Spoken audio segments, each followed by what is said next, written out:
Hello everyone, how are you?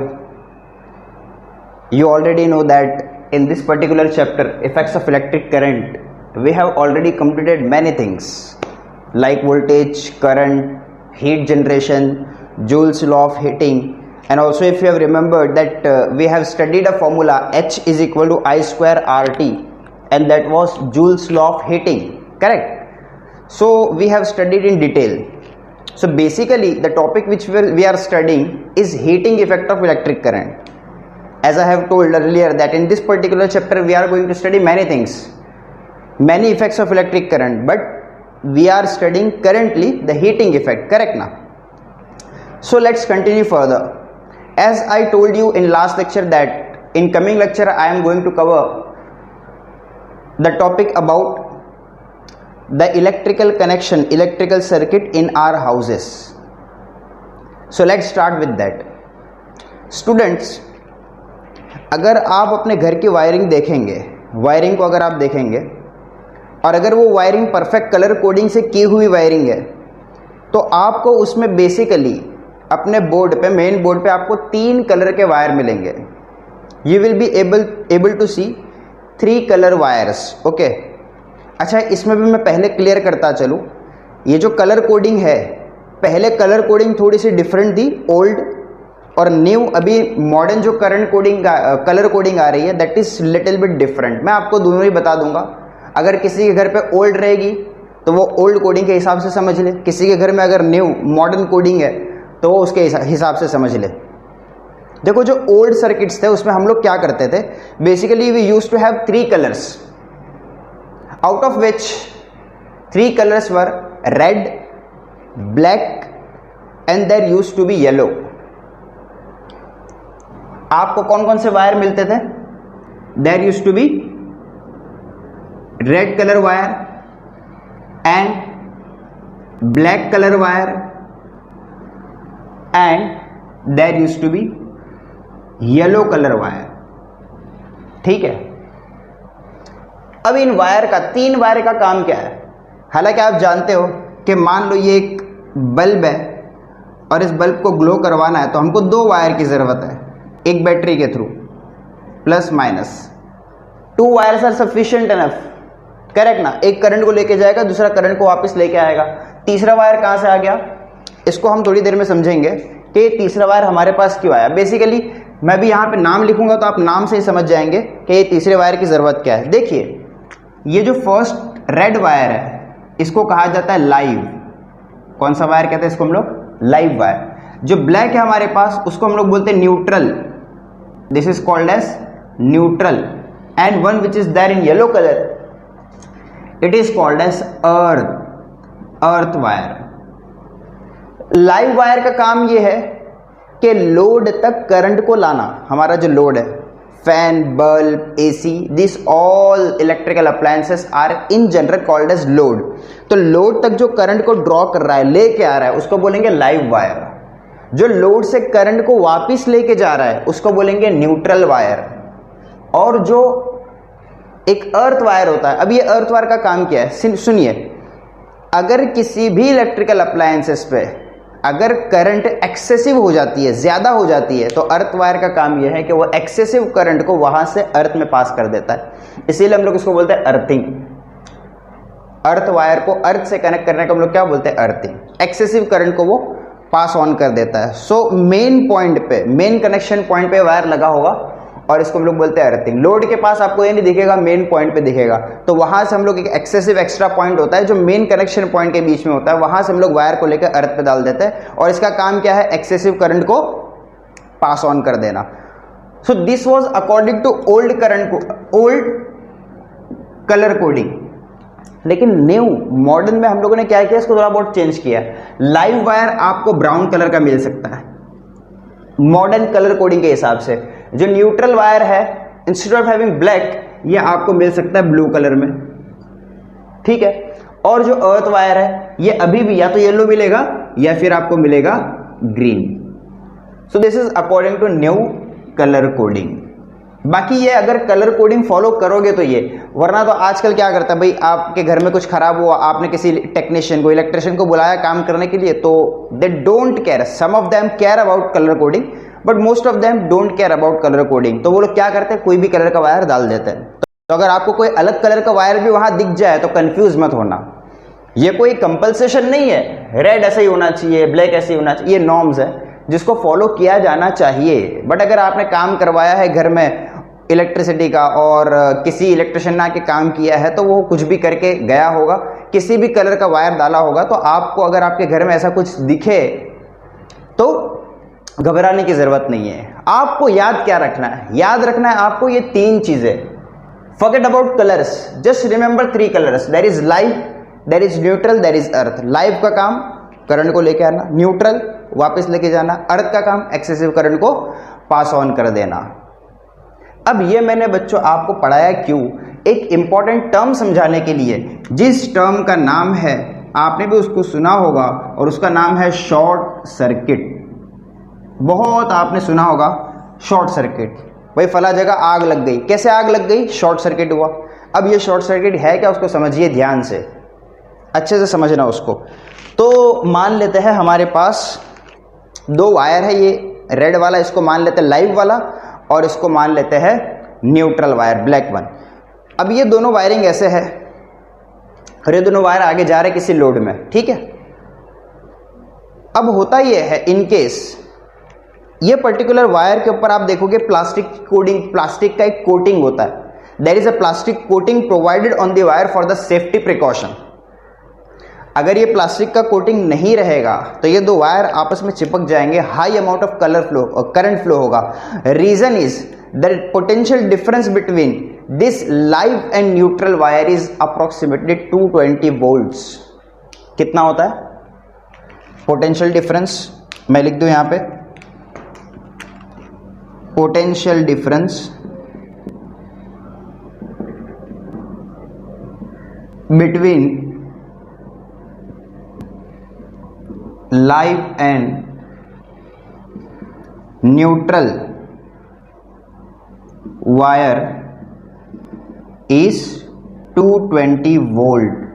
220 volt alternating current, AC होता है ये, एसी मीन्स ऑल्टरनेटिंग करंट। हम लोग मैग्नेटिक इफेक्ट में पढ़ेंगे उसको डिटेल में, तो इतना याद रखो, ये दोनों वायर के बीच में पोटेंशियल डिफरेंस कितना है, 220 वोल्ट्स। अब होता यह है कि जब इस पे से प्लास्टिक, जो प्लास्टिक का कोटिंग है वो निकल गया बिकॉज ऑफ डिफेक्टिव इंस्ट्रूमेंट्स, यहां से भी इसका कोटिंग निकल गया, तो अब दोनों वायर डायरेक्ट कांटेक्ट में आ गए। जब ये दोनों डायरेक्ट एक दूसरे के कांटेक्ट में आ जाएंगे तो there will be high amount of current flow between these two wires, and since the current of high amount is flowing between these 2 wires, and because of that current you already know the heating effect of electric current. The equation Joule's law of heating tells us H is equal to I square RT. We have learnt in the last lecture. So when the high amount of current flows, because of this high amount of current the heat is produced, and because of this high amount of heat the things which are inflammable around that, like wood, plastic, anything, it catches fire, and when it catches fire it expands, और फिर हम बोलते हैं कि आग लग गई। This is called as short circuit. तो शॉर्ट सर्किट हुआ क्यों, बहुत high amount of current flow होना स्टार्ट हो जाता है और इसकी वजह से हीट प्रोड्यूस होती है और फिर इट कैचेस फायर। तो समझ में आ गया, इस फिनोमेना का नाम शॉर्ट सर्किट है।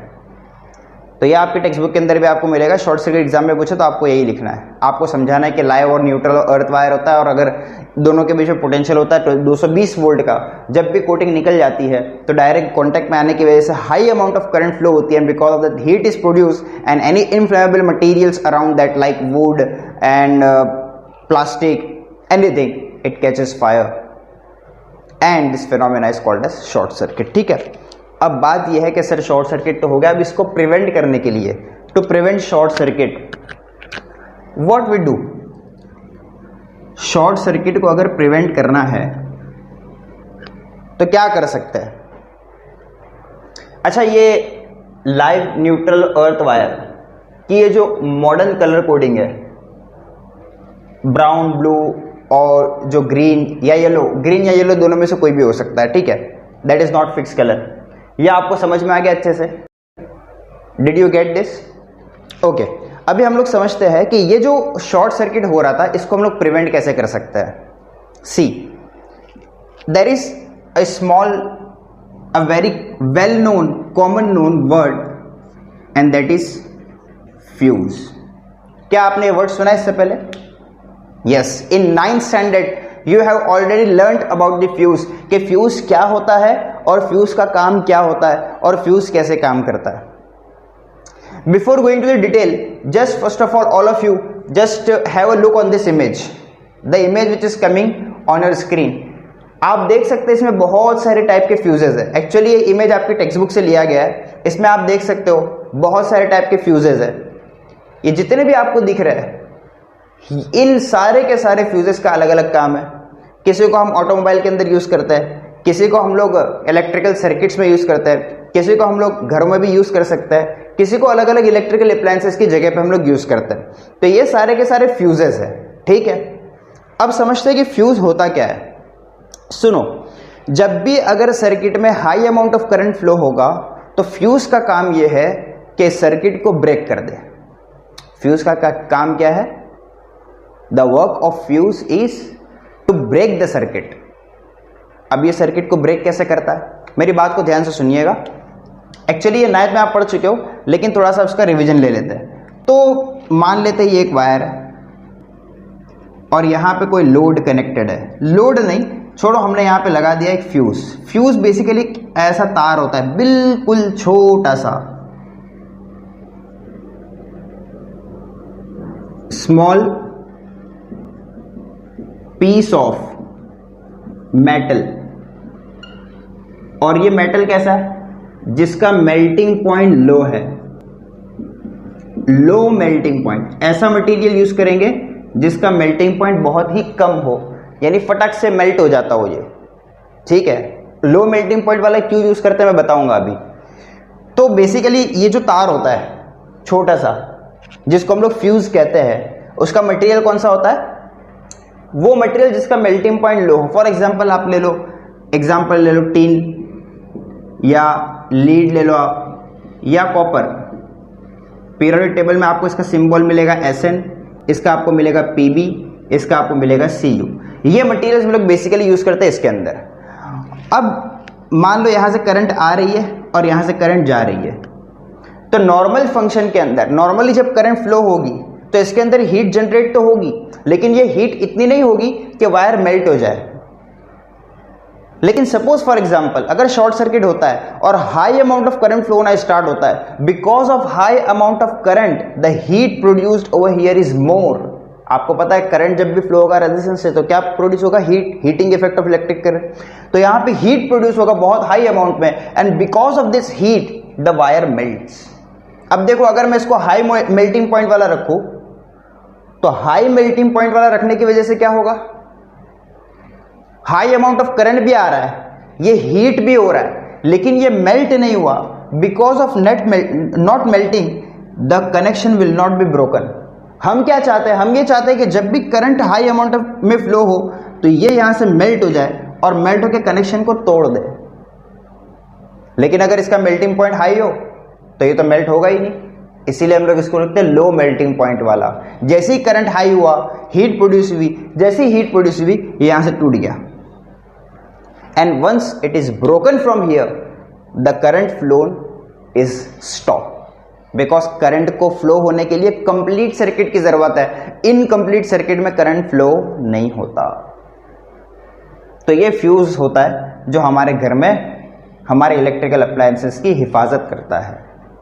अब जब एक बार ये फ्यूज टूट गया, ब्रेक हो गया, तो अब क्या करेंगे? अब इसको हम लोग निकाल लेते हैं और इसकी जगह नया फ्यूज डाल देते हैं। एक्चुअली बहुत चीप होता है, ज़्यादा महंगा नहीं होता, ये बहुत सस्ता, एक छोटा सा वायर ही तो है ये, और कुछ भी नहीं है कॉपर का। तो इसको निकाल के हम लोग दूसरा लगा देते हैं, ठीक है। अच्छा, आप अपने घर के अंदर अगर वायरिंग में देखेंगे, आप अपने घर में देखो, आसपास की वायरिंग देखो, आपको कहीं भी ये फ्यूज दिखेगा नहीं, कहीं भी नहीं दिखेगा। लगा shock?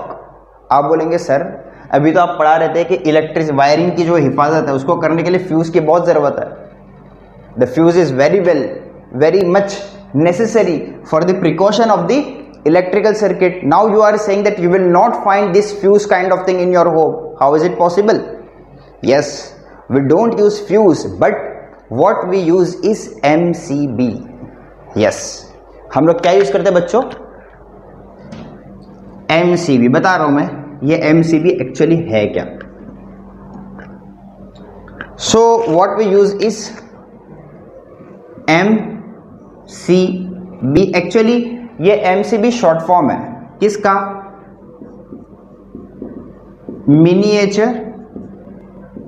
Miniature circuit breaker. Miniature circuit breaker. Sir क्या होता है ये? अब एक काम करो, पहले ये इमेज देखिए जो आपके सामने आ रही है। दिस इमेज शोज MCB और ये इमेज आपकी टेक्स्ट बुक से ही ली गई है। आपकी टेक्स्ट बुक के अंदर भी आपको ये इमेज मिलेगी फ्यूज वाले डायग्राम के पास। This is the image of MCB। लेकिन ये इमेज से हो सकता है आपको कुछ ज्यादा समझ में नहीं आवे। आप ये वाली इमेज देखिए, जस्ट हैव अ लुक। क्या आपने आपके घर के अंदर ऐसा कुछ देखा है? Obviously you might have seen. This is nothing but MCB। अच्छा, ये तो MCB आप देख रहे हो, मुझे भी आपको एक्सप्लेन भी करना है MCB एक्चुअली है क्या। आप जरा उसका साइड व्यू देखिए, just have a look on side view. This is the side view of MCB। Side में से ही ऐसा दिखेगा आपको, ठीक है। अब ये साइड में से आपको जो दिख रहा है, आप बोलेंगे सर साइड में तो कुछ भी नहीं दिख रहा है, नॉर्मल प्लास्टिक है, ऐसा कवर अप किया हुआ है। अगर मैं साइड में से आपको जो सामने प्लास्टिक दिख रहा है उसको निकालूं तो अंदर क्या होता है? What is there inside the MCB? तो अंदर क्या होता है ये देखिए आप इस इमेज में। Just have a look. अब यहां अंदर आपको बहुत सारी बहुत सारी चीजें नजर आ रही होगी। वहां पे एक कॉइल टाइप स्प्रिंग भी दिख रहा होगा आपको, वहां पे आपको बायोमेटालिक स्प्रिंग दिख रहा होगा, वहां पे आपको आर्क शूट दिख रहा होगा, वहां पे ऊपर से जो कनेक्शन है ओपनिंग है लाइव वायर के आने के लिए, नीचे से जो कनेक्शन है वो न्यूट्रल के जाने के लिए, बहुत सारी चीजें उसके अंदर है। हम लोग अभी ये पूरा सर्किट MCB का स्टडी नहीं करेंगे, मैं खाली आपको अभी पर्पस ऑफ MCB बताने जा रहा हूं। इमेज देख लिया आपने? ओके, चलो शुरू करते हैं। अब यहां सुनिए मेरी बात। ये MCB एक्चुअली होता है मिनिएचर सर्किट ब्रेकर। इसका काम यह है कि जब भी high amount of current flow होना शुरू होगा सर्किट में, तो ये सर्किट को ब्रेक कर देगा। अब ये सर्किट को कैसे ब्रेक करता है? ये सर्किट को फ्यूज की तरह ब्रेक नहीं करता, बल्कि स्विच की तरह ब्रेक करता है।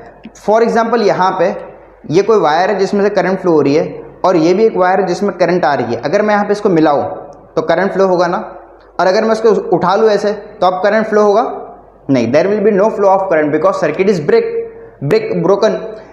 This is how the MCB works. हमारा सर्किट नॉर्मली ऐसे काम कर रहा होता है, जैसे ही हाई अमाउंट में करंट फ्लो होना स्टार्ट हुआ, दिस गेट्स लाइक दिस, ये ऐसे हो जाता है। और जैसे ये ऐसे हुआ, आपके घर के अंदर सारी चीजें बंद, आपका पंखा भी बंद, लाइट भी बंद, AC बंद, फ्रिज, सारी चीजें, वॉशिंग मशीन, टीवी सब बंद। फिर हम लोग क्या करते हैं? हम लोग मैनुअली फिर इसको डाउन करते हैं, अप करते हैं।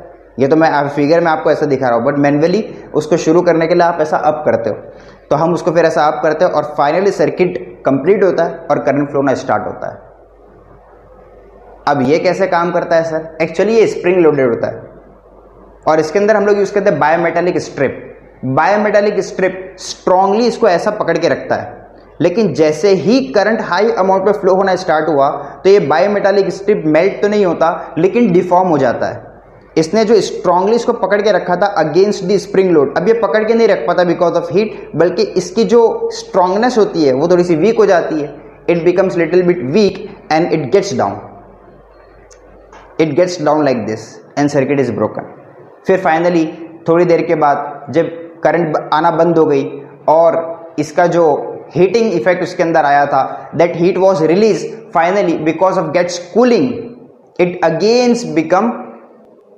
अगेन बिकम्स स्ट्रॉन्गर और फाइनली हम लोग सर्किट को फिर से ऑन कर देते हैं। आपको सब बात समझ में आ गई? This is all about miniature circuit breaker. तो ये हमारे घरों के अंदर सेफ्टी के लिए यूज किया जाता है। अब ये एमसीबी भी अलग अलग टाइप का होता है।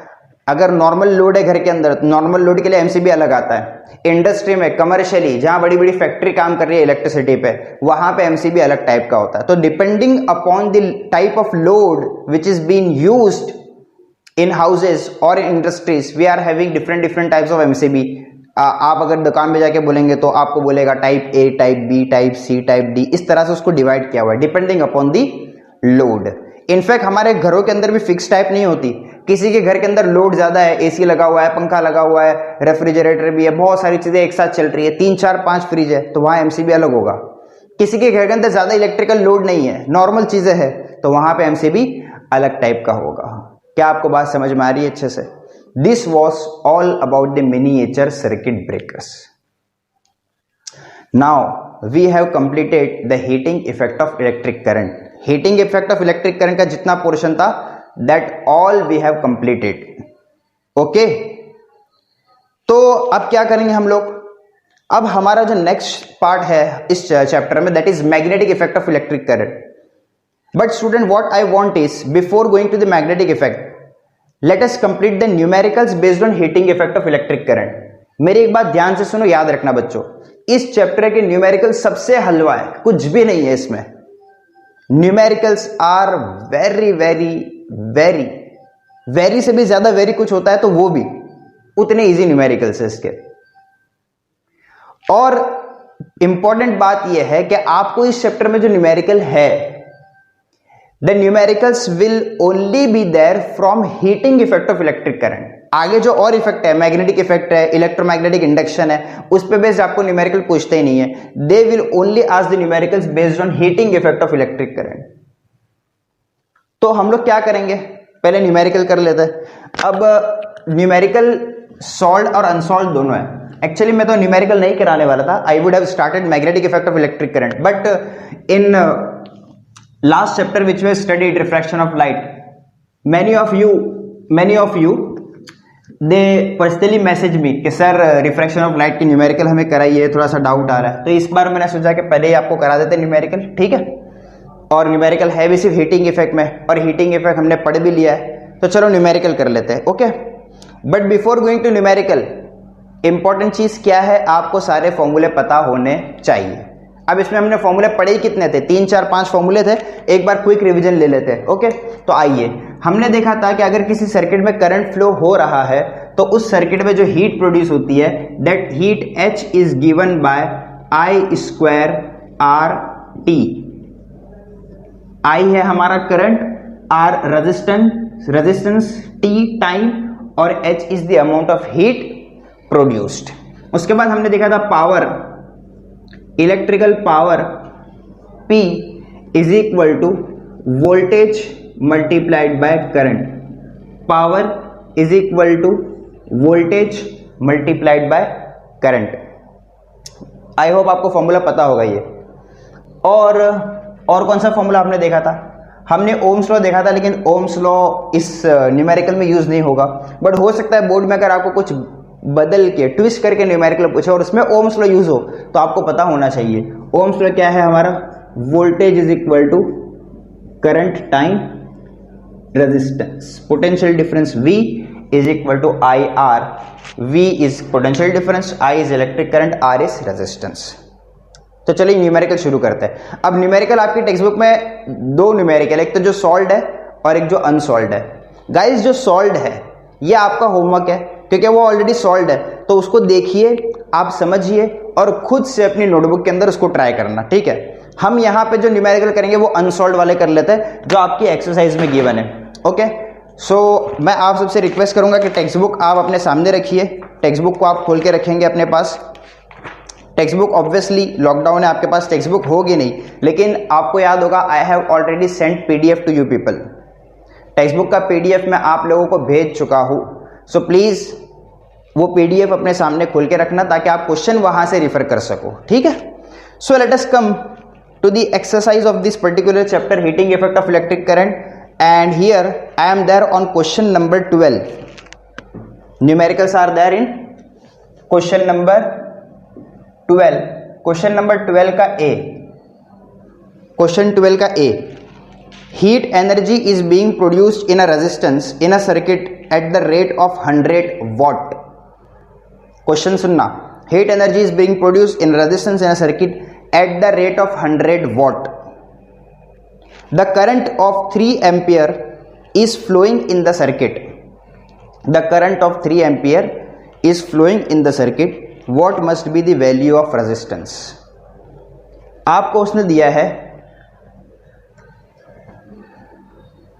करंट फ्लो रेट, मैं यहां पे बेटर ये रहेगा करंट फ्लो रेट लिखूं, करंट फ्लो रेट कितना दिया है इसने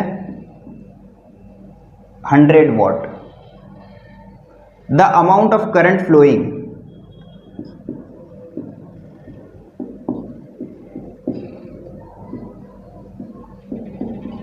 amount of current कितना दिया उसने 3 एम्पियर। सॉरी, यहां पे उसने करंट फ्लो रेट नहीं दिया हुआ है, it has given heat energy, energy amount of energy produced,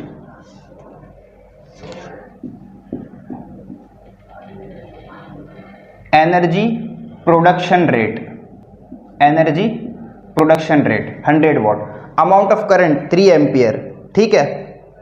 और आपको बताना है रेजिस्टेंस कितना होगा, what is the resistance in the circuit. अब मेरी बात ध्यान से सुनना बच्चों, आप बोलेंगे सर ये जो वॉट है ये पावर की यूनिट है। Guys do you remember power is equal to work upon time, energy upon time, ये पावर होता है। हमने पढ़ा है power, electrical power is nothing but energy upon time, correct ना। अब मैं क्या कर रहा हूं यहां पे, इस फॉर्मूले पे आप ध्यान दीजिए प्लीज, ये फॉर्मूला हमारे पास है, इस फॉर्मूले पे ध्यान दो। फॉर्मूला है H is equal to I square R T. ये जो T है मैं इसको H से डिवाइड करने जा रहा हूं, H by T is equal to I square R, correct ना। क्या H बाई टी को हम, हीट भी एनर्जी है तो एनर्जी बाई टी लिख सकते हैं, yes, energy by T is I square R. What is energy by T, it is nothing but power, so power is equal to I square R. बस यही मुझे समझाना था, इसलिए मैंने अलग से आपको समझाया। तो आप क्या लिखेंगे, यहां आपको जो 100 वॉट गिवन है this is nothing but power given, ये जो करंट गिवन है actually this I is given, और आपको जो फाइंड करना है वो आपको आर फाइंड करना है। Now you can see, you can put the values in this equation. तो क्या लिखेंगे, ये तो आपने लिखा गिवन, न्यूमेरिकल लिखने का तरीका समझो, पहले लिखने का गिवन, जो भी गिवन है, उसके बाद लिखेंगे टू फाइंड, हमें ये फाइंड करना था, to find, then finally we will be writing solution. Solution में क्या लिखेंगे, सोल्यूशन में लिखेंगे अकॉर्डिंग टू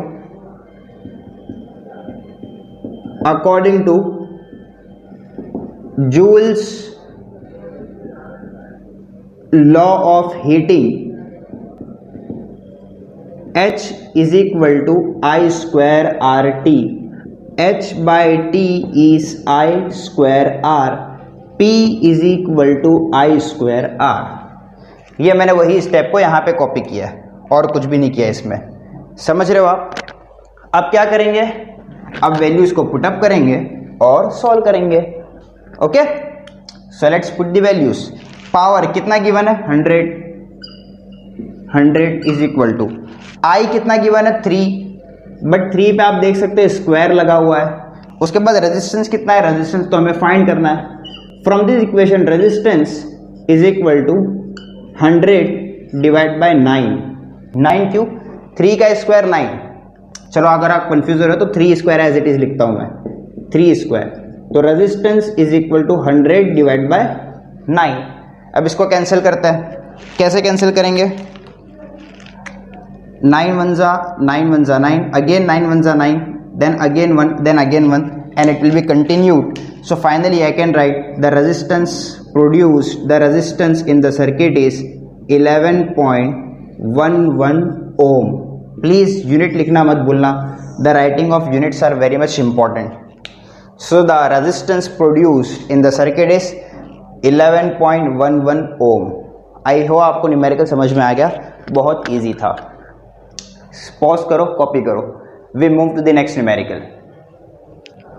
ओके, हो गया कॉपी। चलिए now let us move to the numerical number B.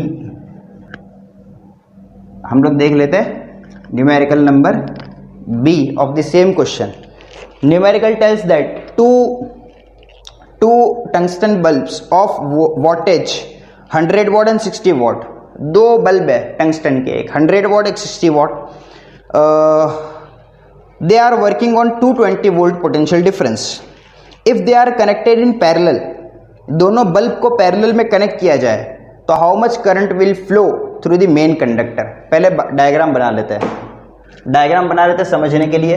Question number 12 का बी है ये सपोज मेन कंडक्टर है, मेन कंडक्टर दो पार्ट में डिवाइड हो रहा है। यहाँ पे हमने कनेक्ट किया हुआ है एक बल्ब और यहाँ पे हमने कनेक्ट किया हुआ है दूसरा बल्ब। ठीक है, ये दो बल्ब हम लोगों ने कनेक्ट कर लिए और फिर यहाँ से कंडक्टर आगे जा रहा है और इस तरह से मेन कंडक्टर आगे फॉलो होता है। According to given question the potential difference on which they are working is how much? It is 220 volt. 220 volt. Okay. The power of first bulb, let's say it is working on 100 watt, and the second one is working on 60 watt. You have to find how much current is going to flow from this. यहाँ से current कितना जाएगा? Obviously जितना current यहाँ आएगा उतना यहाँ से बाहर जाएगा। करंट यहाँ के डिवाइड हो जाएगा I1 और I2 में, और फाइनली जो फाइनल करंट जाएगा that will be sum of I1 plus I2।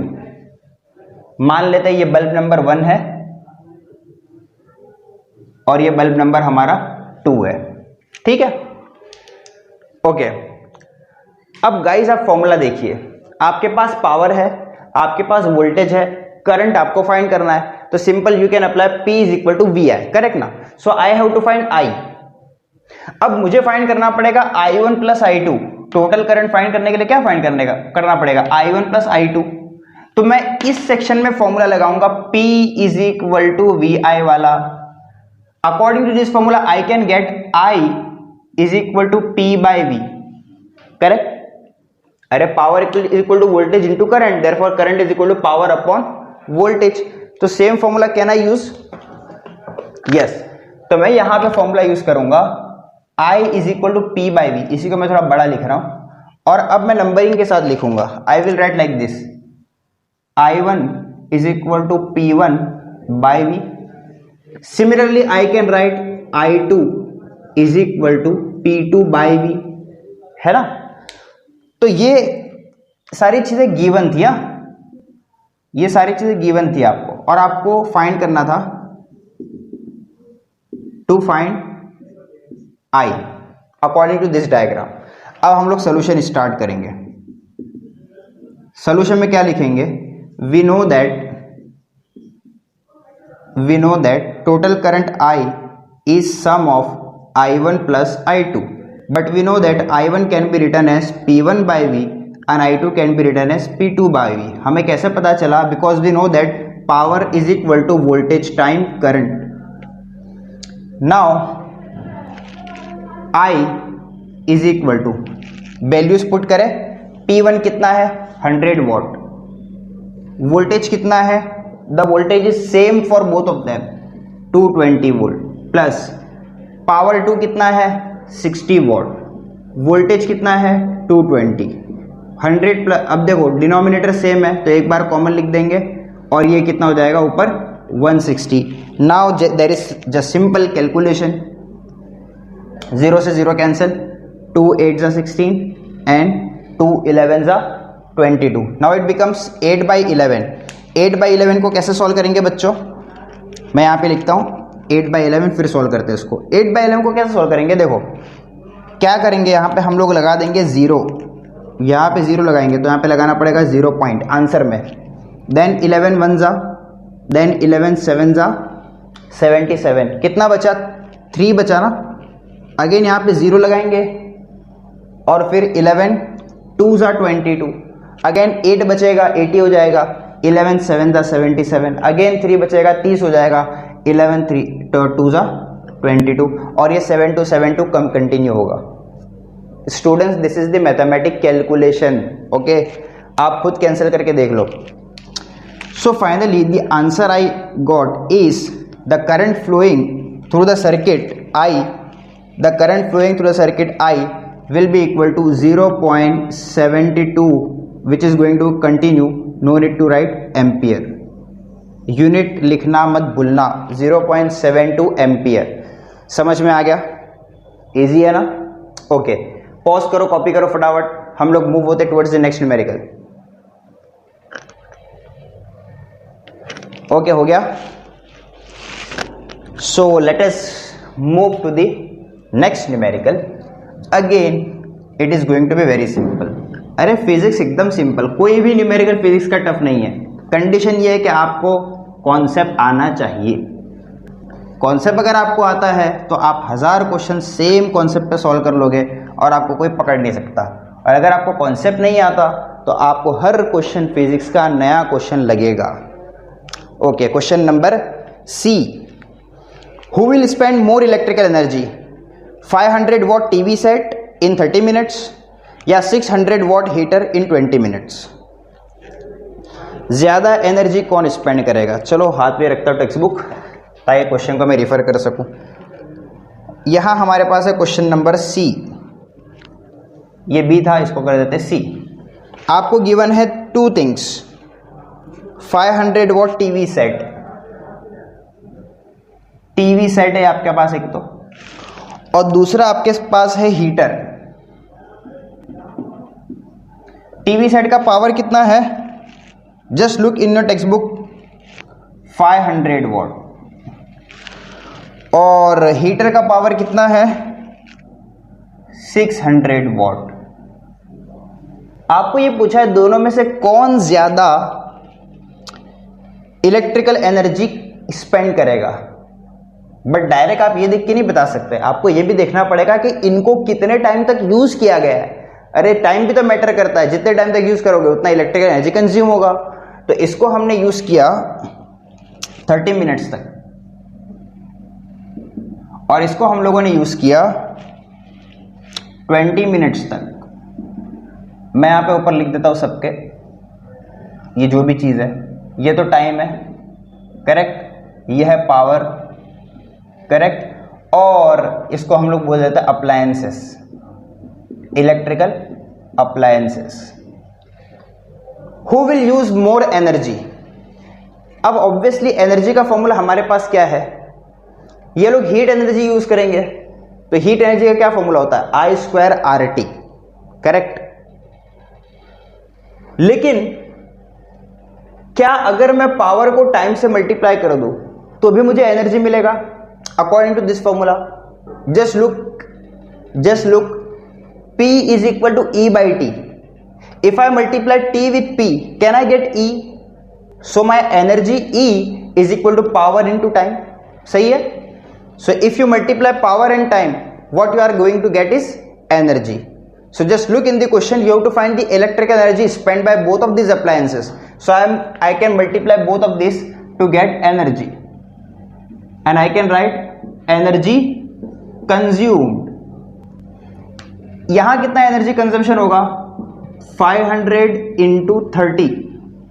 But students ये 30 मिनट्स है, और वॉट जो होता है वो जूल पर सेकंड में होता है, तो हमें इसको सेकंड में कन्वर्ट करना पड़ेगा। अच्छा, 1 मिनट में कितने सेकंड होते हैं? 60। So just multiply it with by 60 and it becomes in 60 seconds, और इसका जो आंसर आएगा वो आएगा आपको जूल में। सिमिलरली यहां भी करना पड़ेगा, 600 इंटू 20, और ये 20 मिनट्स है, मिनट्स को सेकंड में कन्वर्ट करने के लिए 60 से मल्टीप्लाई करो, आपको आंसर मिलेगा जूल में। अब फाइनली दोनों को मल्टीप्लाई करो और आंसर लिखो। अब हम लिखेंगे एनर्जी कंज्यूम्ड बाय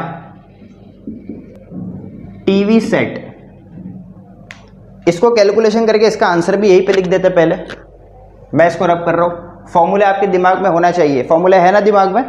ओके, और अगर नहीं है तो इसको कहीं साइड में लिख लो।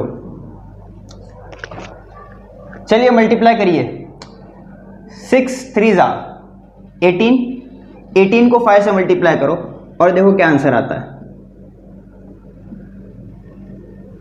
I am getting 90। हमने 500 था उसको 30 से मल्टीप्लाई किया, so you can do like this, 5 3 जा 15 और 15 को 6 से मल्टीप्लाई करो, यू आर गेटिंग 90। सो 90 को ऐसे ही लिखेंगे। अब कितने जीरो रह गए, 1 2 3 4, just right 10⁴ joule. This is the easiest way of multiplication. चलो मैं एक और करके दिखाता हूं ताकि आपको समझ में आए क्या करने का। ये जो नंबर दिख रहा है 6 2 6, इसको मल्टीप्लाई करो, बाकी चीजों को एज इट इज कॉपी कर दो, खाली नंबर को मल्टीप्लाई करो। अब यहां पे देखो 6 6 जा 36, 36 2 जा 72, तो यू कैन राइट 72 और आगे लिखेंगे 10⁻1 2 3 4 10⁴ जूल। हमने दोनों अप्लायंसेस का एनर्जी कंजम्पशन फाइंड कर लिया। Now you can see the heater is taking 72 10⁴ and the TV set is taking 90 10⁴। किसका एनर्जी कंजम्पशन ज्यादा है? Obviously the 90 into 10⁴ is greater than 72 into 10⁴. So in answer you can write that, आप पहले लिखेंगे ऐसा, from above table energy consumed by TV set, energy consumed by TV set is 90, which is more than the energy consumed by heater. This is your answer. आपको यही पूछा था कौन ज्यादा इलेक्ट्रिकल एनर्जी कंज्यूम करेगा, तो किसने ज्यादा कंज्यूम किया? TV set. समझ में आ गई बात अच्छे से? बट गाइस लिसन, ये टेबल जो मैंने बनाया है यहाँ पे, एग्जाम में आप टेबल तो बनाएंगे, बहुत अच्छी बात है, बट ये जो टेबल का जो कैलकुलेशन है, that calculation part you should write also. Are you getting what I am trying to say? ये जो टेबल है ये तो आपने बना लिया, but how you arrived at this calculation you have to write. कैसे लिखेंगे? ये तो आपका फाइनल आंसर है जो आप फाइनली लिखेंगे। आपको कैलकुलेशन में इस तरह से मेंशन करना है कि we know that the power P is energy divided by time and therefore energy is equal to power into time. फिर उसके बाद आप लिखेंगे for heater energy is equal to power into time. Just put up the values of power, put up the values of time and calculate. Similarly आप फिर लिखेंगे जिस तरह आपने यहाँ पे for heater लिखा, आप लिखेंगे for TV set the power, the energy, direct use this formula, E is equal to PT, energy is equal to power into time, put up the value of power, put up the value of time, get the answer and finally interpret the result. समझ में आ गया अच्छे से? Okay, let's move to the next numerical and that is question number D. पढ़िए all of you, just read the question number D from your text book. Okay, question number D, an electric ion is given and the power is given P is equal to 1100 watt. Correct? The time for which it has used is 2 hours. इसको 2 घंटा use किया गया है daily. It is mentioned 2 hours daily, दिन में 2 घंटा use करते हम। What will be the electrical consumption expenses for that in the month of April? The electric company charges ₹5 per unit of energy. The company charge is ₹5 per unit. अब आपको मेरा homework याद होगा, जिसको होमवर्क सिर्फ 2 लोगों ने करके भेजा है। It was so sad. I have said that you have to just take your electricity bill of whatever the month you have, just check in that bill, units लिखे होंगे वहाँ पे, आपने कितना यूनिट यूज किया, just take photo of that and just send me in the kilowatt hour. वहाँ पे electric bill में आपको जो वैल्यू लिखी होती है 166 यूनिट्स, 200 यूनिट्स, उतना यूनिट्स आपका कंजम्पशन है. My question is how much kilo watt are you have use, you have to find that.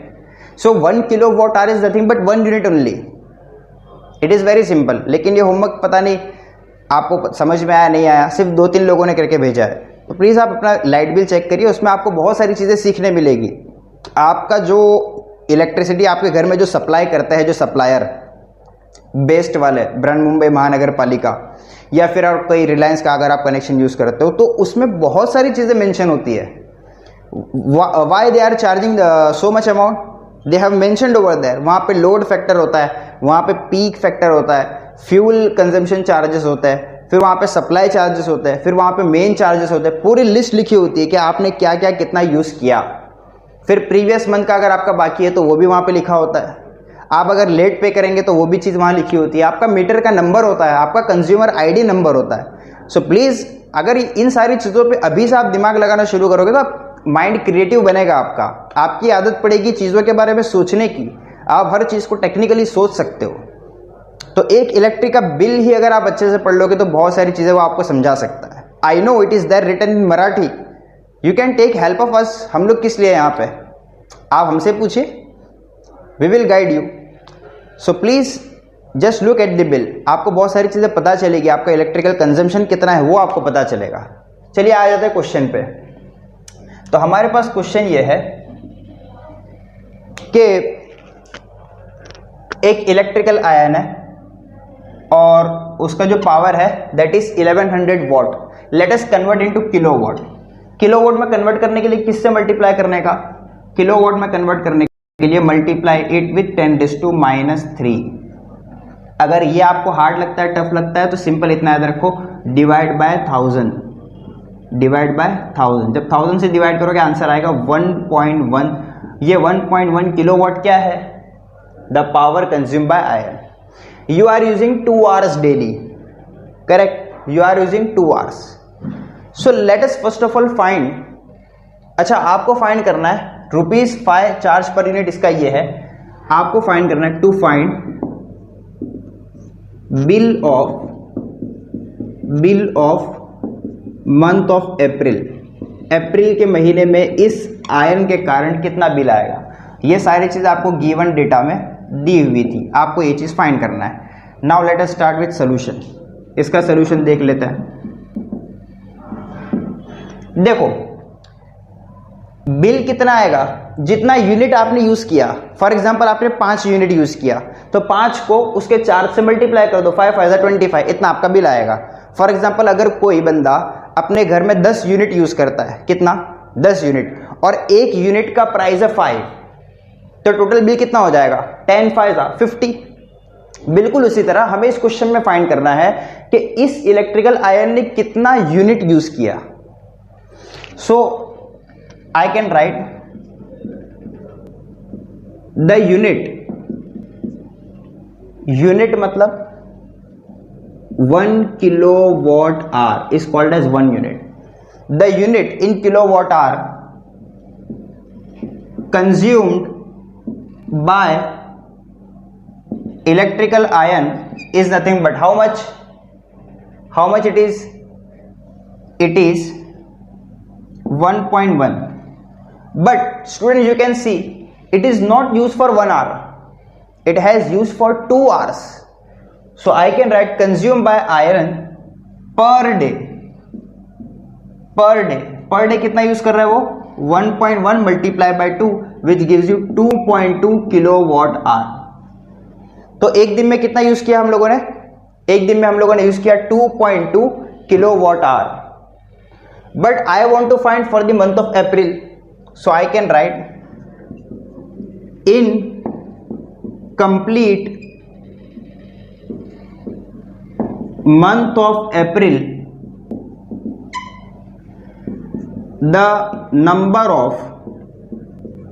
the number of units used is equal to, एक दिन में हमारा 2.2 यूज हो रहा है तो पूरे अप्रैल मंथ में कितना यूज होगा, 2.2 multiply by number of days in April. अप्रैल में कितने दिन, 30 डेज. ठीक है, इसको मल्टीप्लाई कर दो, व्हाट यू गेट इज 66। तो हमने कंप्लीट मंथ ऑफ अप्रैल में कितना यूनिट यूज किया? We use 66 units. अच्छा, एक यूनिट का चार्ज कितना है? According to them they are charging 5 rupees per unit. therefore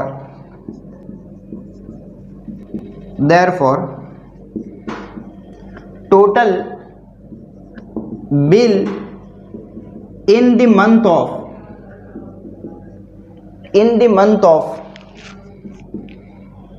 April will be equal to 66 multiplied by 5। 66 multiplied by 5, correct ना? एक यूनिट का भाव अगर 5 है तो 66 का कितना होगा? 66 multiply by 5। Just multiply it, कितना आंसर आएगा? 5 6 जा 30, 5 6 जा 30 and 3 330। So the bill of month of April is 330 rupees। क्या आपको क्वेश्चन समझ में आया? हम लोगों ने क्या किया? सबसे पहले ये देखिए, हमने पहले फाइंड किया पावर कितना था, उसको किलोवाट में कन्वर्ट किया। हमने देखा कि 2 आवर्स डेली यूज हो रही है और चार्ज उसका 5 रुपीज पर यूनिट है। तो हमको फाइंड करना था अप्रैल महीने का बिल। हमने क्या किया? The unit kilowatt in kilowatt hour used by the ion per day is 1.1 into 2, because 2 घंटा यूज कर रहे हैं तो 2.2 आंसर आ गया, करेक्ट। तो ये तो सिर्फ एक दिन का था, हमें पूरे मंथ का फाइंड करना था। तो पूरे मंथ के लिए हमने 30 से मल्टीप्लाई किया and we got 66 units. Finally एक यूनिट का प्राइस अगर 5 है, एक यूनिट का प्राइस 5 है तो 66 यूनिट्स का कितना होगा? 66 multiply by 5 and what we got is 330 rupees. समझ में आया? पॉज करो, स्क्रीन को कॉपी करो।